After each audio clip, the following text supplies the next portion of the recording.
ঠাকুমা, ও ঠাকুমা, কে বুনি?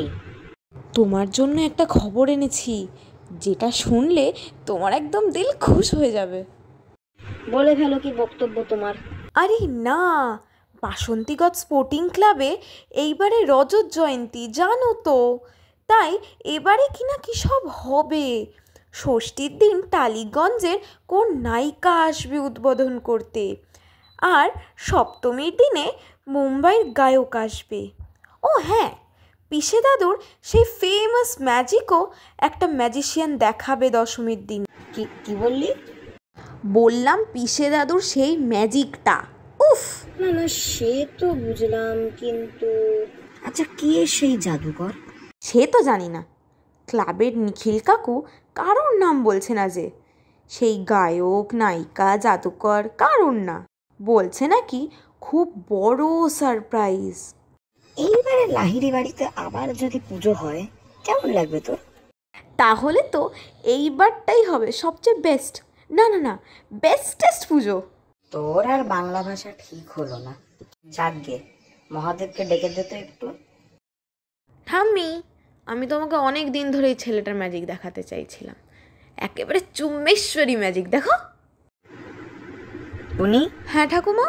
এবার মনে হচ্ছে লাহিড়ি বাড়ির আমি একমাত্র সদস্য থাকবো না পুজোতে। তাহলে এই হলো আমাদের সেই লাহিড়ি বাড়ি।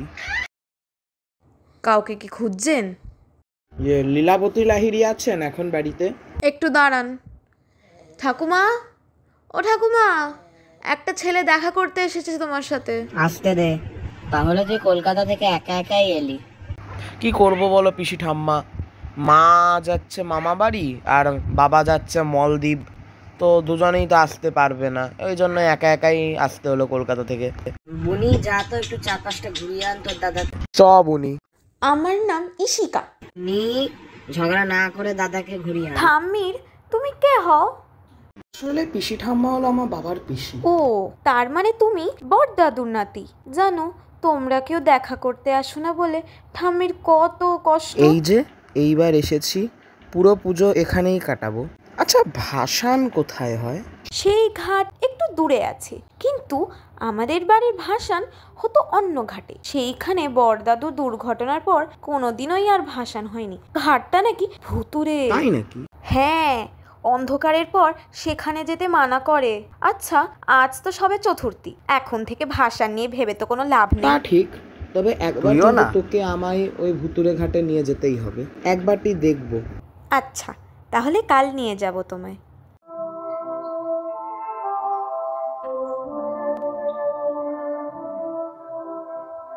ঘাটটা তো কি সুন্দর রে, লোকে কেন যে ভুতুরে বলে।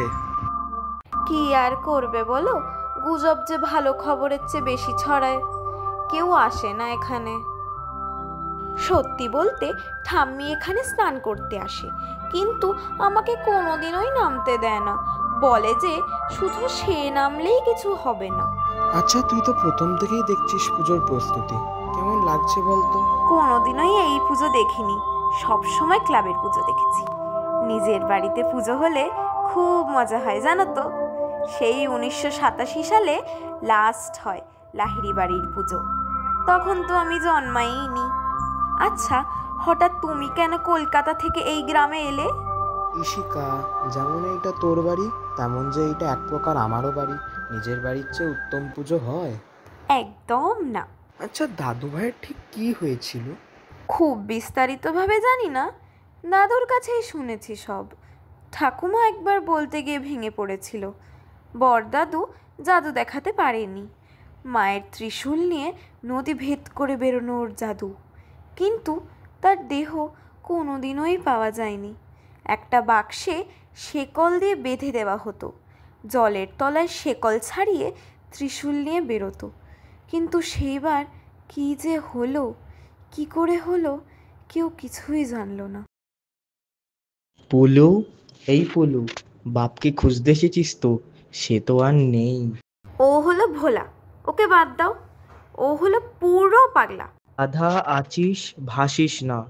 কেউ দেখেনি, কেউ জানে না। হালা মানে? ভুল, চাবি ভুল, কেউ জানিস না তোরা কে মূল। নৌকার তলা অন্ধকার ঘর, সেখানেই আছে লোকানো গোবর। জলের তলায় লুকিয়ে আছে গোপন কত কাহিনী। বাঁধা ছিল শেকল দিয়ে, খুলল না আর যে ফাঁস। নাউয়ের তলায় লুকিয়ে থেকে মাটির সাথে বাস। ও খুব ভাট বকে, হদ্দ পাগল। চলো আমরা চলি এখন। ওই পুলু, চল ঘুরবো। মাথা খারাপ না করতে চাইলে এখনই চলো রোহনদা। ছেলেটা রুদ্রবাবুর নাতি। দীপু, তোর একটু অদ্ভুত লাগছে না? এত বছর পর এই বাড়িতে পুজো হচ্ছে। খবর নিলাম রাহুল আর ওর বউ আসেনি, শুধু ছেলেটাই এসেছে। দেখ, অনেক ভাবনা চিন্তা করে যেখানে খবর দেওয়ার দিয়ে দুজনে মিলে সিদ্ধান্ত নিয়েই এসেছে। আসার পর কিন্তু আসার পর মনে হচ্ছে এটা কোনো ফাঁদ নয় তো। কিসের ফাঁদ? যা হয়েছিল এবার সেটা ধরা পড়ে যাবে। যা হয়েছিল সেটা এবার ধরা পড়ে যাবে। দুস, তুই যে বুড়ো হয়ে গেছিস বোঝাই যাচ্ছে। কুকুরটিটা ধরা পড়লে কি হবে? প্রমাণ করতে পারবে কে করেছিল, পুলিশ এসে গ্রেপ্তার করবে। বুড়ো তুই হয়ে গেছিস, এখনকার দিনে পুলিশ লাগে না। এইসব সোশ্যাল মিডিয়া আছে না, ছবি টবি দিয়ে কিছু গুছিয়ে লিখে, তাহলেই সবাই বিশ্বাস করে ফেলবে। হইচই হবে, তারপর সমাজে তুই আমি বাস করতে পারবো, সব শেষ হয়ে যাবে। আমি ওসব ভাবছি না। বাড়ির পিছন দিকে গিয়ে দেখলি তো সেই বাক্সটা লাল রং করা হয়েছে। কেন লাল রং করা হচ্ছে? মহাদেবকে জিজ্ঞেস করলাম, বললো লিলুদি বলেছে, শুনতে পেলাম ওদের ঘর থেকে। তার মানে ওই খেলা আবার দেখানো হবে? তাছাড়া আর কি? কে দেখাবে খেলাটা? ওই বাচ্চাটা? তার আগেই হাতিয়ে নিতে হবে। পিসি ঠাম্মা, ও পিসি ঠাম্মা, কি হয়েছে? ওই নিচের ঘরটায় কে আছে গো? কেন, ওখানে তো তোর দাদুর পুরনো কর্মচারী দীপঙ্কর আর বাসুদেব আছে। আরে না, কি সব শুনতে পেলাম ওদের ঘর থেকে। ব্যাপারখানা বুঝলাম। আমার একজন বিশ্বস্ত লোক আছে এই বাড়িতে, কিছু হওয়ার আগেই তারা আমাকে সাবধান করে দেবে। আচ্ছা, তুই তো খুব ভালো ম্যাজিক দেখাতে পারিস, তাই না? তুমি কি করে জানলে?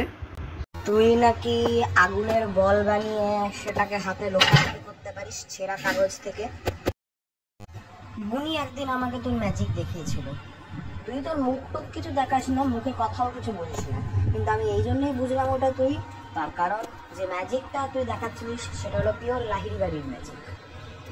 সে যাই হোক, তুই যেখান থেকে শিখেছিস সেটা আমি পরে জানবো, কিন্তু তোকে কিন্তু ওরকমই ম্যাজিক দেখাতে হবে এইবারে পুজোর 4 দিন। আমাকে ক্ষমা করবে পিসি ঠাম্মা, কিন্তু আমি ম্যাজিক দেখাতে পারবো না। কেন? আসলে পিসি ঠাম্মা, সত্যি কথা বলবো, আমার মা বাবা জানে না আমি এখানে আছি। যদি জানতো তাহলে আমাকে কোনোদিনও এখানে আসতে দিত না। ব্যাপারটা হয়েছে যে আমি তাদেরকে বলেছি যে আমি পুজোর ছুটিতে একটা বন্ধুর গ্রামে ঠাকুর দেখতে যাব এবং বন্ধুর সাথে পুজো কাটাবো। সেই জন্য তারা আমাকে এখানে আসতে অ্যালাউ করেছে। কিন্তু তাদেরকে যদি আমি বলতাম যে আমি বাসন্তীগঞ্জে আসছি, তাহলে তারা আমাকে কোনোদিনও অ্যালাউ করতো না। আর এখন তো সোশ্যাল মিডিয়ার যুগ, যে কেউ ভিডিও করে ম্যাজিকটাকে ভাইরাল করে দিতে পারে বাসন্তীগঞ্জের ম্যাজিক বলে। তো আমি তাহলে কেস খেয়ে যাবো। তার মানে তুই চাস যে পুজোটা নির্বিঘ্নে ঘটুক। বেশ, তাই হবে। লাহিড়ি বাড়ির পুজো তো আর ম্যাজিক ছাড়া হয় না, তাই দুর্গা দাঁড়ান বাকি সব লোকেদের জন্য বন্ধ করে দিতে হবে। আর তো কিছু করার নেই। কোথায় গিয়েছিলে তুমি? ওই পিসি ঠাম্মার সাথে একটু কথা ছিল। জানো, কালকে আমার স্কুলের সব বন্ধুরা আসবে। শীতলা, দেবস্মিতা, অদ্রিজা, আরও অনেকে আসবে। ওরা কি এক্সাইটেড! কি হলো, তোমার মুখটা ওরকম কেন? তোকে একটা খবর বলবো, মনটা খারাপ হয়ে যাবে কিন্তু। কি খবর বলো? সরি তোর দিনটা খারাপ করার জন্য, কিন্তু পিসি ঠাম্মা কাল থেকে দুর্গা দালান বন্ধ করে দিচ্ছে। কারণ বলতে মানা করেছে। কি কি কে কেন? জানি তোর খুব কষ্ট হচ্ছে, কিন্তু কারণ বলতে মানা করেছে। বলো না দাদা, তোমার যাবার পরেই তো হঠাৎ বললো। বলো না দাদা, কেন করলো? ঠাম্মি কেন করলো? কেন? আমি এখন আমার ঘরে যাচ্ছি। না, তুমি আমাকে বলবে, তারপর যাবে। পিসি ঠাম্মা বলেছে তারা খালি অষ্টমীর ভোগ খেতেই আসতে পারে, কারণ তারা আগে থেকে নিমন্ত্রিত। কি আর হবে, পুরো পুজোটাই মাটি। ইশিকা, সকালে তুই এত রেগে আছিস কেন?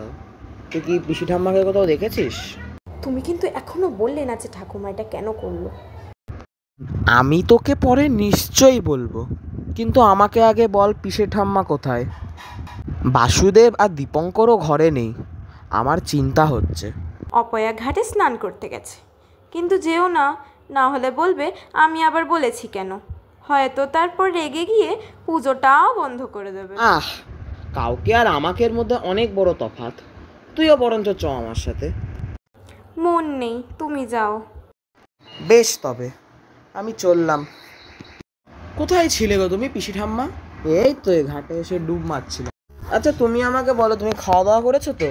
হ্যাঁ, মহাদেব দাদু একটু চা আর বিস্কুট দিল খেতে, কিন্তু তুমি আমাকে বলো, তুমি 3 মিনিট 4 মিনিট ধরে কেন এক একবার ডুব মারছিলে? দেখ, ব্যাপারটা হচ্ছে গিয়ে আমি একটু দেখছিলাম আমার ফুসফুসটা কতটা শক্তিশালী, দেখছিলাম কতক্ষণ জলের তলে শ্বাস ধরে রাখতে পারি। আমি তোমাকে একটা জিনিস জিজ্ঞেস করব, তুমি আমাকে একদম ঠিক ঠিক উত্তর দেবে। বল, কি বক্তব্য?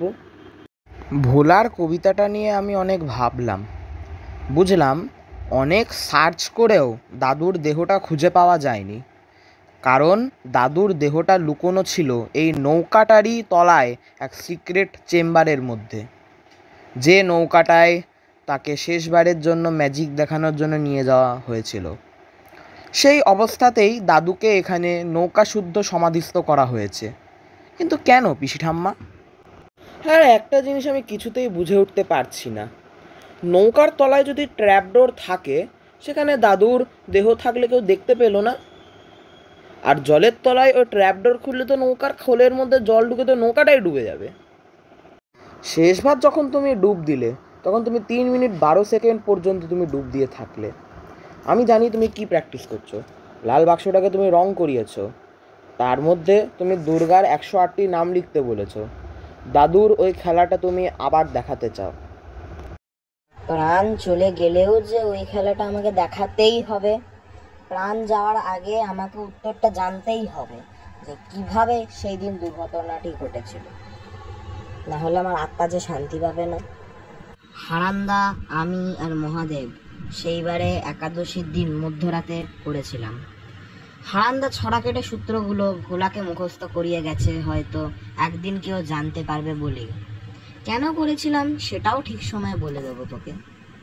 যেটুকু তোর জানার বাকি আছে, দশমীর বিসর্জনের দিন সব উত্তর পেয়ে যাবি।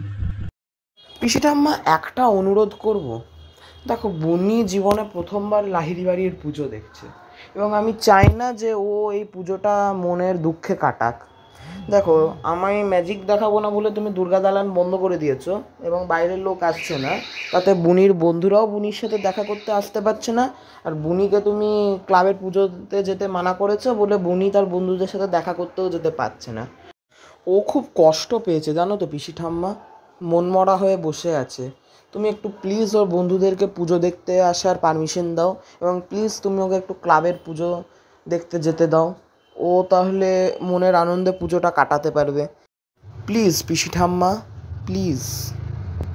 ঠিক আছে ভাই, আমি তোর অনুরোধ রাখলাম। বুনির বন্ধুরা খালি আমাদের পুজো দেখতে আসতে পারে, আর বুনিকে আমি ক্লাবের পুজো দেখতে যেতে মানা কোনোদিনও করতাম না। খালি বলতাম আমাদের বাড়িতেও তো পুজো হচ্ছে, সেটার জন্য অনেক কাজে লাগবে বুনিকে, সেটার জন্য বলতাম যে একটু কাজ কর। থ্যাংক ইউ সো মাচ পিসি ঠাম্মা, thank you so much. Ishika, কাল খারাপ খবর দিয়ে মন খারাপ করেছিলাম, আজ তোকে ভালো খবর দিয়ে খুশি করব। কেন, আবার কি অষ্টমীর ভোগও ক্যান্সেল? সেটা কখনো ভালো খবর হয়? পিসি ঠাম্মা তোর বন্ধুদের এখানে আসার অনুমতি দিয়েছে। কি কি বললে? তার সাথে এটাও বলেছে যে তুই যখন ইচ্ছে তোর বন্ধুদের সাথে ক্লাবের পুজো দেখতে যেতে পারিস এবং ঘুরতে যেতে পারিস। তুমি আমার জন্য এই অনুমতি করাতে পারলে? দাদা, তুমি বেস্ট। তোমাকে আমি আমার পকেট মানি দিয়ে আলু কাবলি, ফুচকা, মিষ্টি, পাঁপড় ভাজা সব খাওয়াবো। থ্যাংক ইউ সো মাচ দাদা। তোকে খুশি দেখতে পেলে তো আমিও খুশি হই। নে, আমার এখন অনেক কাজ আছে, আমি চললাম। দেখতে দেখতে পুজো শেষ। ভালোই গেল কিন্তু। তা বটে, কিন্তু তোকে বিসর্জন কটার সময় রে? ঠাম্মি কালকে বলছিল যে সূর্যাস্তের পর নদীতে যখন জোয়ার আসবে তখন। আমি যা ভেবেছিলাম, ইশিকা পিসি ঠাম্মা দাদুর সেই ম্যাজিকটা করে দেখাবে নিজে। সে কি এই 80 বছর বয়সে পারে কখনো? পিসি ঠাম্মাকে আটকাতেই হবে, যেভাবেই হোক। আমাদের দেরি করা চলবে না। হ্যাঁ, ঠাম্মিকে আটকাতেই হবে। ও দাদু, রোহনদা কোথায় বলো না? রোহন তো দিদিমণির জায়গায় জাদু দেখাবে। সে কি, তুমি আটকালে না?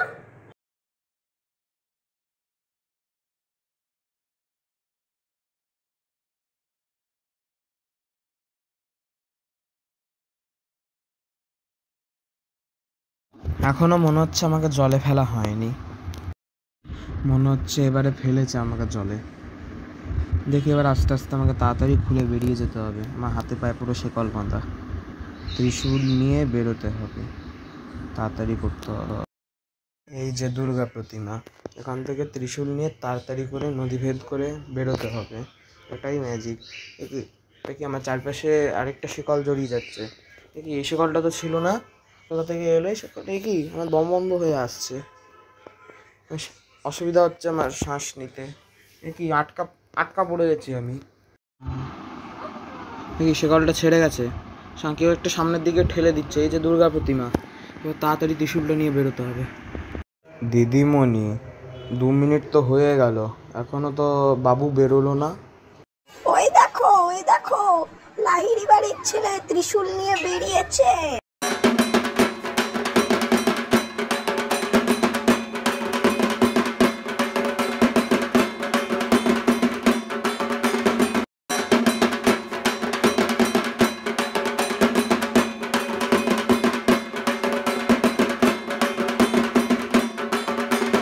গুড মর্নিং রোহনদা, আজ কি তুমি চলে যাবে?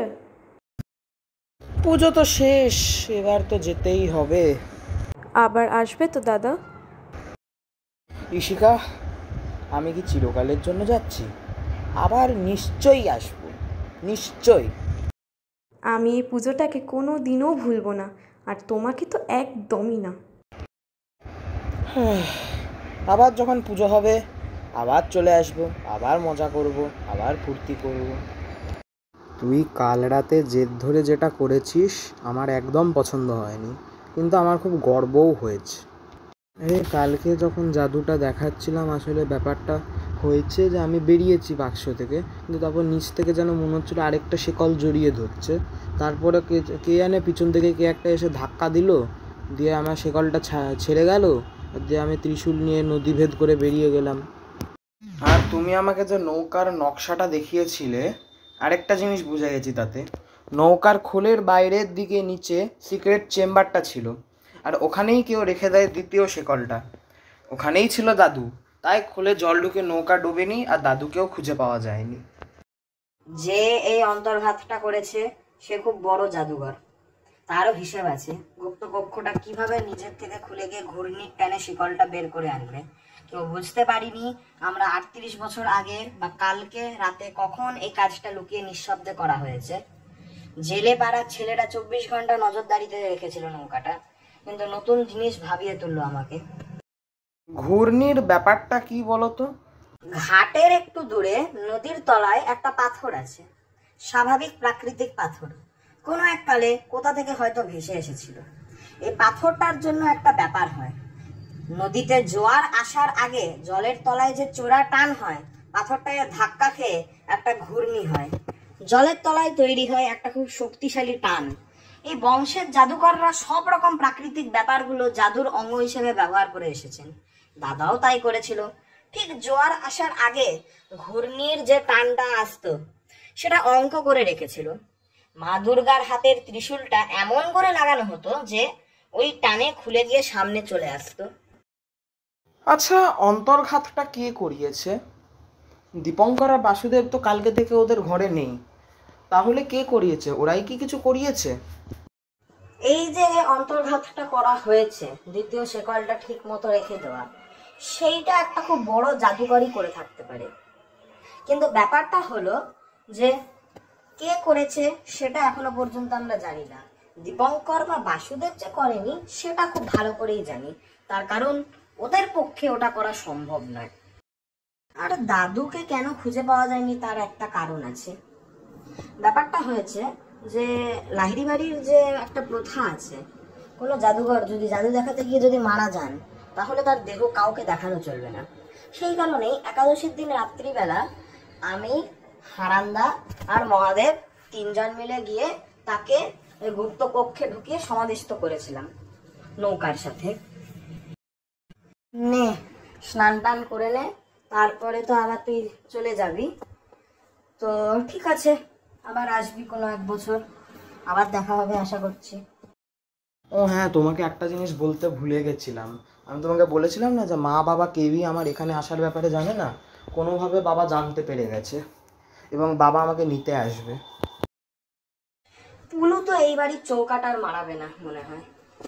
তুই আর ইশিকাই হলি আমাদের জাদুর উত্তরাধিকারী। ইশিকাকে আমি এখনো বলিনি, ঠিক সময়ে বলবো, কারণ কি এখন থেকে যদি জেনে যায় তাহলে ও আর নিজে থেকে আর কিছু শেখার ইচ্ছে দেখাবে না।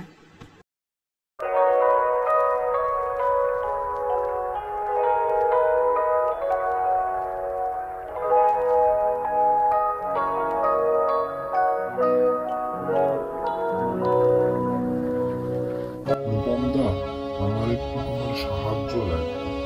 তোমার বাবার কী হয়েছিল সেটা তো আমারও জানার খুব ইচ্ছা আছে। তিনি খুব ভালোবাসতেন আমাকে। আপনার স্ত্রীকে আপনি এআই টুল দিয়ে মলদ্বীপের ছবি পাঠিয়ে দিন, তাহলে তিনি আর জানতে পারবেন না আপনি এই বাসন্তীগঞ্জের কাছেই আছেন। এই অন্তর্ঘাতের মধ্যে একটা বড় জাদু সংগঠনের হাত আছে। তুমি সাঁতারু, তুমি গিয়ে সাঁতার কেটে বাঁচিয়ে দেবে রোহনকে যদি কিছু হয়। ওদেরকে বিভ্রান্ত করার জন্যই আমি বাসন্তীগঞ্জ স্পোর্টিং ক্লাবে ম্যাজিক দেখানোর নাম করব, কিন্তু তারপর আমি উল্টো দিকে সাঁতার কাটবো, দিয়ে আমরা দুজন একটা নির্দিষ্ট জায়গায় দেখা করব। লাহিড়ী বাড়ির জাদু যাতে হারিয়ে না যায় সেই জন্যই আমি ওগুলিকে কিনে নিজের কাছে রাখতে চেয়েছিলাম। ধুর, এই কদিনে এই স্কাল বয় ম্যাজিশিয়ানের ভিডিও দেখতেই ভুলে গেছি। সেই কঙ্কালের মুখোশ পরা। আরে টেবিলে ওটা কি?